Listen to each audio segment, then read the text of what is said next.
ഇനി നിങ്ങൾക്ക് വരാൻ സാധ്യതയുള്ള ഒരു ക്വസ്റ്റ്യൻ ആണ് പോസ്റ്റർ തയ്യാറാക്കുക എന്ന് പറഞ്ഞിട്ടൊരു ക്വസ്റ്റ്യൻ. നിങ്ങളുടെ പോസ്റ്ററിൽ ചിലപ്പോൾ നിങ്ങൾക്ക് സങ്കോഷ്ടി എന്നുണ്ടാവും. ഓക്കെ, സങ്കോഷ്ടി ചലായി എന്നൊക്കെ പറയുന്നത്, ഇത് സങ്കോഷ്ടി എന്ന് പറഞ്ഞാൽ സെമിനാർ ആണ്. അപ്പോൾ നിങ്ങളുടെ സ്കൂളിൽ അല്ലെങ്കിൽ നിങ്ങൾ ഏതെങ്കിലും ഒരു സ്ഥലത്ത് എന്ത് ചെയ്യും, എന്തെങ്കിലും ഒരു പരിപാടിയുമായി ബന്ധപ്പെട്ട് ഒരു സങ്കോഷ്ടി, ഒരു സെമിനാർ നടത്തുന്നു, അതിന് വേണ്ടിയിട്ടേക്ക് പോസ്റ്റർ തയ്യാറാക്കുക എന്ന് പറഞ്ഞിട്ടാണ് നിങ്ങൾക്ക് ചോദ്യങ്ങൾ വരിക.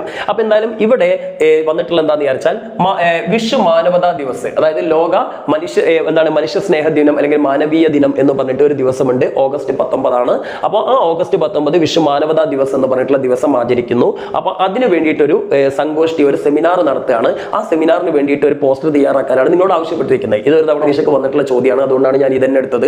ഇതന്നെ വരുമെന്നൊന്നും ഞാൻ പറയുന്നില്ല. പക്ഷേ സങ്കോഷ്ടി പോസ്റ്റർ വരികയാണെങ്കിൽ, അതായത് സെമിനാറിന് അടിസ്ഥാനമാക്കിയുള്ള പോസ്റ്റർ വരികയാണെങ്കിൽ ഇതേ പാറ്റേൺ തന്നെയാണ്, കുറച്ച് മാറ്റങ്ങൾ വരുത്തിയാൽ മതി. പിന്നെ നിങ്ങൾക്ക് വെക്കേണ്ട എല്ലാ കണ്ടന്റും നിങ്ങളുടെ ക്വസ്റ്റ്യൻ പേപ്പറിൽ ഉണ്ടാവും. അതങ്ങോട്ട് കറക്റ്റ് സ്ഥലത്ത് വെച്ച് കൊടുത്താൽ നിങ്ങൾക്ക് ഈസി ആയിട്ട് 4 മാർക്ക് കിട്ടും. ഓക്കെ, അപ്പോൾ ഒരു ഡയറി പഠിക്കുന്നതിനേക്കാളും ലെറ്റർ പഠിക്കുന്നതിനേക്കാളും വളരെ എളുപ്പമാണ് ഒരു പോസ്റ്ററിന്റെ കാര്യങ്ങൾ പഠിക്കുക. ശ്രദ്ധിക്കുക. അപ്പോൾ പോസ്റ്റർ എഴുതുമ്പോൾ ആദ്യം തന്നെ ഏറ്റവും ടോപ്പിൽ നിങ്ങൾ നിങ്ങളുടെ സ്കൂളിന്റെ പേര് എഴുതുക. ഇവിടെ ഞാൻ സർക്കാർ ഹൈസ്കൂൾ വയനാട് എന്നാണ് കൊടുത്തത്. നിങ്ങൾക്ക് നിങ്ങളുടെ സ്കൂളിന്റെ പേര് എഴുതിയാൽ മതി. എന്ത് എഴുതുകയാണെങ്കിലും ഹിന്ദി തന്നെ എഴുതണം, അത് ശ്രദ്ധിക്കുക കേട്ടോ. ഇംഗ്ലീഷിലൊന്നും എഴുതരുത്, ഹിന്ദി തന്നെ എഴുതുക. അതിനുശേഷം പിന്നെ നിങ്ങൾക്ക് ക്വസ്റ്റ്യൻ പേപ്പറിൽ ഡേ തരും. ഉദാഹരണത്തിന് ലോക പരിസ്ഥിതി ദിനമാണെങ്കിൽ വിഷ് പര്യാവരൺ ദിവസ് എന്ന് കൊടുക്കുക. ഓക്കെ, ഇനി ജലദിനമാണെങ്കിൽ വിഷ് ജൽ ദിൻ. ഓക്കെ, ഇനിയിപ്പോൾ അതല്ലെങ്കിൽ എന്താണ് ബാലികാ ദിനമാണെങ്കിൽ, അതായത് പെൺകുട്ടികളുടെ ആ ദിവസമാണെങ്കിൽ വിഷ് ബാലികാ ദിവസ്. ഓക്കെ, അപ്പോൾ എന്ത് ദിവസമാണോ അത് നിങ്ങൾക്ക് ടെക്സ്റ്റ് ബുക്കിൽ നിങ്ങളുടെ ക്വസ്റ്റ്യൻ പേപ്പറിൽ തരും. അതേപോലെ അതിന്റെ ഡേറ്റും തരും. ഉദാഹരണത്തിന് മാർച്ച് 22 വിഷ് ജൽദിൻ അല്ലെ. അതേപോലെ തന്നെ എന്താ ജൂൺ 5 വിഷ് പര്യാവരൺ ദിവസ്, ലോക പരിസ്ഥിതി ദിനം. അങ്ങനെ എന്തെങ്കിലും നിങ്ങളുടെ ക്വസ്റ്റ്യൻ പേപ്പറിൽ എന്തായാലും തരും. ആ ദിവസമാണ് നിങ്ങൾ അടുത്തായിട്ട് എഴുതേണ്ടത്.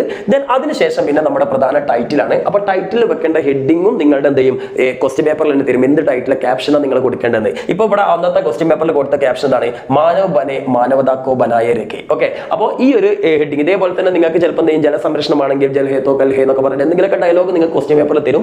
ആ ഡയലോഗാണ് നിങ്ങൾ സങ്കോഷ്ടി എന്ന് എഴുതിയ അതിന്റെ അടിയിൽ എഴുതേണ്ടത്. ഇനി ശ്രദ്ധിക്കുക, സങ്കോഷ്ടി അല്ലെങ്കിൽ സങ്കോഷ്ടി നിങ്ങളുടെ ക്വസ്റ്റ്യൻ പേപ്പറിൽ ഇല്ലെങ്കിൽ നിങ്ങൾ ഈ സങ്കോഷ്ടി അങ്ങോട്ട് ഒഴിവാക്കിയാൽ മതി. സങ്കോഷ്ടി ഒഴിവാക്കിയിട്ട് ക്വസ്റ്റ്യൻ പേപ്പറിൽ നിങ്ങൾക്ക് ടൈറ്റിൽ തരുമല്ലോ, ആ ടൈറ്റിൽ അവിടെ എഴുതുക. ഇത്രയുള്ള കാര്യം. ഓക്കെ, ഇനി അതിനുശേഷം നിങ്ങൾ ശ്രദ്ധിക്കേണ്ടത്, നിങ്ങളുടെ സ്കൂളിൽ എന്തെങ്കിലും ഒരു പരിപാടി, ഒരു സന്ദേശം നൽകിക്കൊണ്ട് അല്ലെങ്കിൽ നിങ്ങളുടെ സ്കൂളിൽ സങ്കോഷ്ടി നടത്തുകയാണെങ്കിൽ തീർച്ചയായിട്ടും നിങ്ങൾ ഈ പറഞ്ഞ കാര്യങ്ങൾ എന്തായാലും എഴുതണം. താരീഖ്, സ്ഥാന്, സമയം. നമ്മൾ നേരത്തെ പട്കതയിൽ രീതിയിൽ ഏതാണ്ട് അതേ മെത്തേഡ് തന്നെയാണ്. താരീഖ് എന്നുള്ളിടത്ത് നമ്മൾ ഡേറ്റ് കൊടുക്കുന്നു. ഓക്കെ, 19 ഓഗസ്റ്റ് 2023 മാസത്തിന്റെ പേര് കൊടുക്കണം കേട്ടോ. ഏതെങ്കിലും ഡേറ്റ് കൊടുക്കാൻ നിങ്ങൾക്ക് ഇഷ്ടമുള്ള.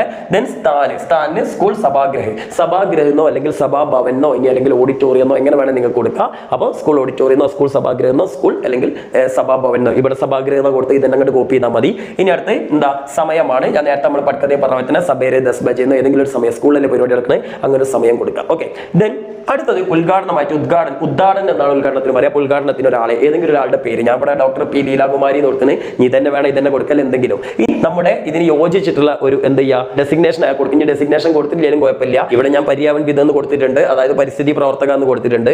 ഇപ്പോൾ മനുഷ്യ സ്നേഹം, ഇപ്പോൾ അതല്ലെങ്കിൽ ഒരു കവിയാണെങ്കിൽ കവി എന്ന് കൊടുത്താൽ മതി, കവിയത്രി എന്ന കവി എന്ന് അങ്ങനെ എന്തെങ്കിലും കൊടുത്താൽ മതി. കാരണം മനുഷ്യ സ്നേഹത്തെ കുറിച്ചല്ലേ, അപ്പം പിന്നെ കവിയായാലും കുഴപ്പമൊന്നുമില്ല.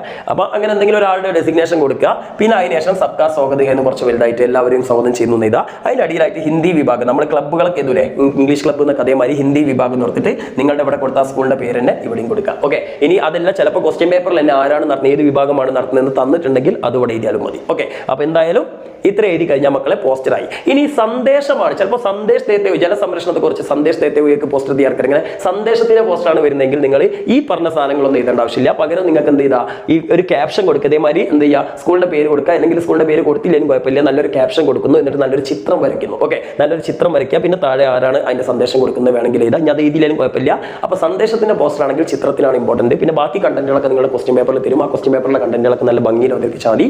ശ്രദ്ധിക്കുക, പോസ്റ്ററിന്റെ ഭംഗിക്കാണ് മാർക്ക്. കുറച്ച് വിട്ട് അറ്റ്ലീസ്റ്റ് ഒരു അര പേജ് അല്ലെങ്കിൽ 3/4 പേജെങ്കിലും എത്തിക്കണം. 3/4 പേജ് അല്ലെങ്കിൽ ഇനി ഒരു പേജിലേക്ക് എത്തിക്കാൻ പറ്റുമെങ്കിൽ അത്രയും നല്ലത്. അത്രയെങ്കിലൊക്കെ വന്നാലേ അതിന് മാർക്ക് കിട്ടുള്ളൂ. നല്ല വൃത്തിയിൽ പെൻസിൽ കൊണ്ട് വരയ്ക്കുക. പിന്നെ ഒരിക്കലും പോസ്റ്ററിൽ അങ്ങനത്തെ കള്ളികളൊന്നും വരയ്ക്കരുത്. കറക്റ്റ് സ്കെയിൽ വെച്ചിട്ട് സ്ക്വയർ ആയിട്ട് വരയ്ക്കുക. വൃത്തിക്കാണ് മാർക്ക് കേട്ടോ. വരകളൊക്കെ പെൻസിൽ കൊണ്ട് ചെയ്യാം. ഓക്കെ, അപ്പോൾ ഇങ്ങനെ വരച്ചു കഴിഞ്ഞാൽ പോസ്റ്റർ വരികയാണെങ്കിൽ അതിന്റെ മാർക്ക് നിങ്ങൾക്ക് കിട്ടും. ഓക്കെ.